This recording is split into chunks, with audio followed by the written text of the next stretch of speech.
प्रणाम प्रभु। कहो वासुदेव श्री कृष्ण, कैसे आना हुआ? आपका दर्शन लाभ लेने और अपने सखा अर्जुन को कुछ बताना भी था। अर्जुन, श्री कृष्ण के साथ तुम्हें भी मेरा दर्शन हुआ है। मैंने ही तुम्हें यहां बुलाया है।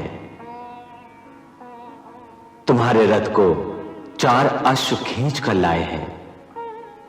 ये सभी 4 दिशाओं के प्रतीक हैं।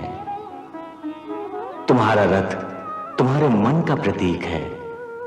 मन पर जब अंकुश नहीं रहता तो इन्हीं चारों दिशाओं में भटक जाता है। और जब मन को श्री कृष्ण जैसा रथी मिल जाए, अर्थात अंकुश मिल जाए, तो वो अपने आप वश में हो जाता है। तुमने 7 पर्वत पार किए थे। ये मनुष्य जन्मों के प्रतीक हैं। 7 जन्मों में भी मानव बिना श्री कृष्ण की कृपा के भवसागर से मुक्त नहीं हो पाता। परंतु जो श्री कृष्ण का हाथ पकड़ लेता है वो तो क्षण मात्र में ही मुक्त हो जाता है। हे अर्जुन, तुम अंधकार से भरी काल रात्रि से होकर आए हो। यह अंधकार तुम्हारे ही अहंकार का प्रतीक था। भवसागर पार करते करते तुम ये सोच रहे थे कि विश्व का सर्वश्रेष्ठ धनुर्धर होने के बाद भी तुम यम का द्वार न खुलवा सके। यह अंधकार मेरी ही महामाया का प्रतीक है। यही सब कुछ जन्म लेता है और इसी में सब कुछ नष्ट हो जाता है।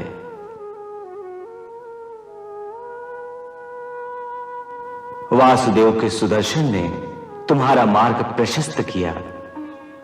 यह सुदर्शन ही ज्ञान का प्रतीक है।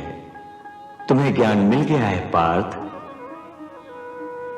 हे पार्थ, जैसे ही तुम्हारे अहंकार का लोप हुआ, क्षण भर में ही तुम्हें मेरे दर्शन मिल गए।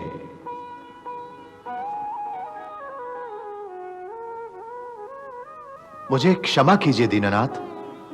मेरे अपराध का दंड उस ब्राह्मण को मत दीजिए। उसके पुत्र हमें लौटा दीजिए दीननाथ। अरे, तुम दोनों को यहां लाने के लिए ही मैंने उस ब्राह्मण के 4 पुत्र अपने लोक में बुलाए हैं।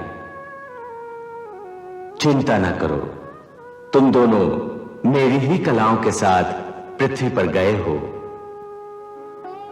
तुमसे ही पृथ्वी पर धर्म की स्थापना होगी, आसुरी शक्तियों का विनाश होगा। जाओ और लोक मंगल करते हुए धर्म का आचरण करो। तुम दोनों ऋषिवर नर और नारायण हो।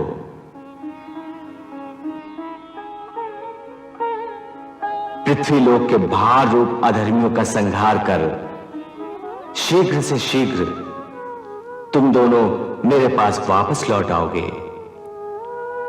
यद्यपि तुम पूर्ण काम और सर्वश्रेष्ठ हो, फिर भी जब तक मृत्यु लोक में रहो तब तक धर्म की स्थापना और लोक संग्रह के लिए धर्म का आचरण करते रहना आवश्यक है,